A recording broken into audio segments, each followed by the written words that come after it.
Iran और Israel के बीच चल रहा तनाव और दोनों देशों के बीच लगातार हो रहे हमलों से जो स्थिति है वो बिगड़ती ही जा रही है और उसका असर भारतीय नागरिकों पर भी पड़ने लगा है। इसी को देखते हुए भारतीय विदेश मंत्रालय ने एक एडवाइजरी जारी कर दी है जिसमें सभी भारतीयों से तेहरान छोड़ने की अपील की गई है।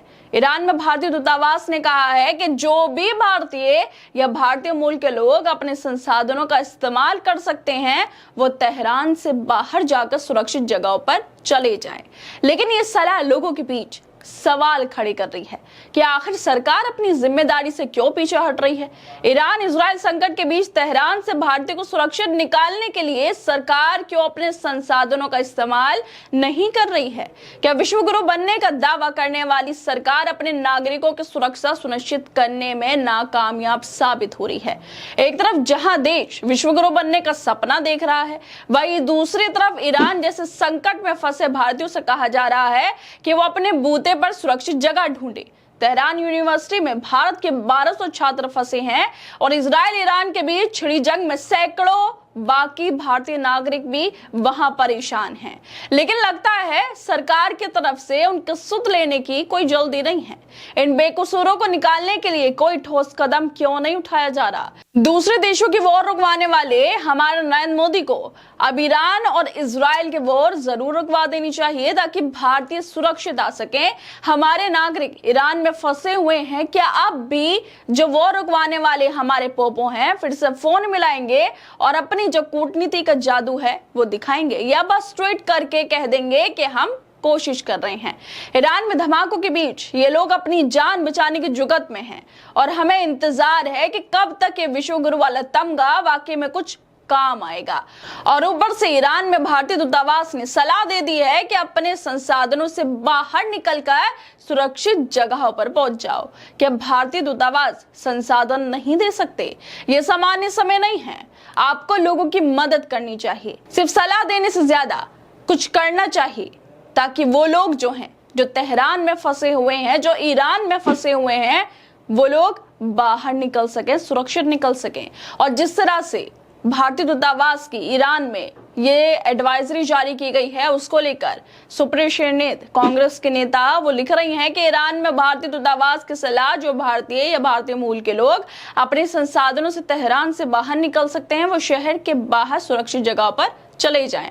अपने नागरिकों से पल्ला झाड़ने वाले विश्वगुरु बनने का ख्वाब देखते हैं।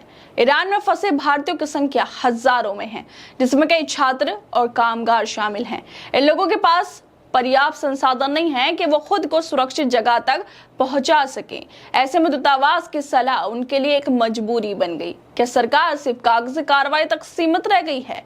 सिर्फ एडवाइजरी जारी करने से काम नहीं चलेगा। जरूरत है कि सरकार विमान या बाकी संसाधनों से लोगों को वहां से निकाले। लेकिन सरकार की तरफ से अब तक कोई साफ जवाब नहीं आया। क्या भारतीय सरकार ईरान में फंसे अपने नागरिकों के लिए वाकई कोई ठोस कदम उठाने जा रही है या सिर्फ एडवाइजरी जारी करके अपनी जिम्मेदारी से बच रही है?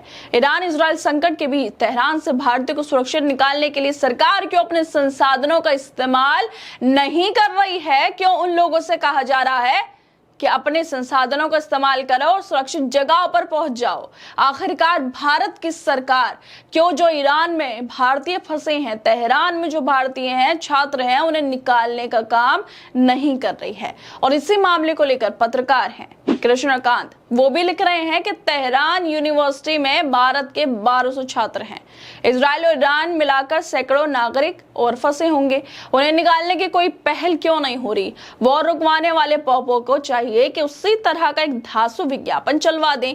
अपना वॉर तो रुकवा नहीं पाए, सीजफायर का ऐलान अमेरिकी ताऊ ने किया। अब पोपो फिर से एक फोन करके वॉर रुकवाकर भारतीय नागरिकों को वहां से कब निकालने जा रहे हैं? सबसे बड़ा सवाल तो यही है। जब रूस और यूक्रेन के बीच तनाव था, जंग चल रही थी, उस वक्त तो ऐड यहाँ पर दिखाए जा रहे थे कि नरेंद्र मोदी ने जंग रुकवा दी। नरेंद्र मोदी ने फोन कर दिया कि भाई रूस जो है तुम जंग रोक दो, क्योंकि भारतीय छात्र वहां पर फंसे हुए हैं तो पहले उन्हें निकलने दो, उसके बाद जंग करते रहना। मतलब इनके हिसाब से जो इन्होंने विज्ञापन बनवाया था उसके हिसाब से इन्होंने जंग रुकवा दी थी यूक्रेन और रूस के बीच में, ताकि वहां से भारतीय निकल पाए। लेकिन अब क्या हुआ?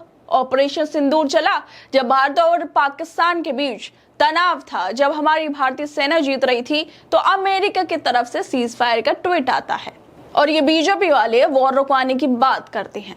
और जिस तरह से रूस यूक्रेन के वक्त विज्ञापन बनवाए गए, उसमें दिखाया गया कि नरेंद्र मोदी ने वॉर रुकवा दी, तो अब क्यों नहीं ईरान और जब इजराइल के बीच तनाव चल रहा है तो ऐसे ही धांसू विज्ञापन बनवाए जाए। उसमें बताया जाए कि नरेंद्र मोदी ने नेतन्याहू को फोन घुमाया फटाफट से और कह दिया कि वॉर रोक दो, क्योंकि भारतीय जो लोग हैं वो तेहरान में हैं, ईरान में हैं, इजराइल में हैं, पहले उन्हें निकलने दो, सुरक्षित भारत आने दो, उसके बाद वॉर अपनी चालू कर लेना। शायद हो सकता है कि ऐसा विज्ञापन अब बनवाया जाए कि पोपो जो हैं, नरेंद्र मोदी जो हैं, जिनको इस नाम से लोग सोशल मीडिया पर पुकारते हैं, उन्होंने रूस यूक्रेन की वॉर तो रुकवाई, ऐसे विज्ञापन बनवाए गए, अब शायद इजराइल और ईरान की वॉर भी वो रुकवा दें। और इसी वजह से शायद थोड़ा टाइम लग रहा हो विज्ञापन बनने में, और यही रीजन रहा हो कि नरेंद्र मोदी की सरकार अभी ठीक तौर पर जवाब नहीं दे पा रही है, क्योंकि पहले विज्ञापन बनेगा,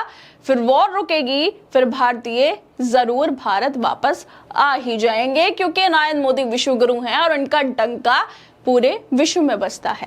खैर दोस्तों, आप लोग क्या लगता है इस वीडियो को लेकर? हमें अपनी राय जरूर दें और बाकी तमाम खबरों को देखने के लिए जुड़े रहिए हमारे साथ।